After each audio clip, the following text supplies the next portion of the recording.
నిమిషం వదిలి పెడితే ఎక్కడ ఉంది పరిస్థితి? రండి, విమోచకుడా, వాత్సల్యత, నిమిషం వదిలేసేవా?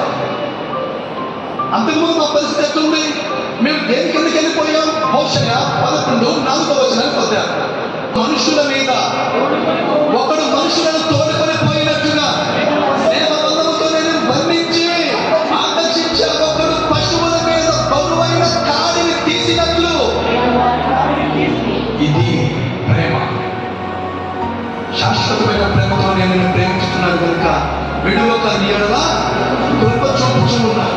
కాబట్టి దీన్ని బట్టి ఏమన్నా రోమా 9:13 దీన్ని బట్టి ఏమన్నా నేను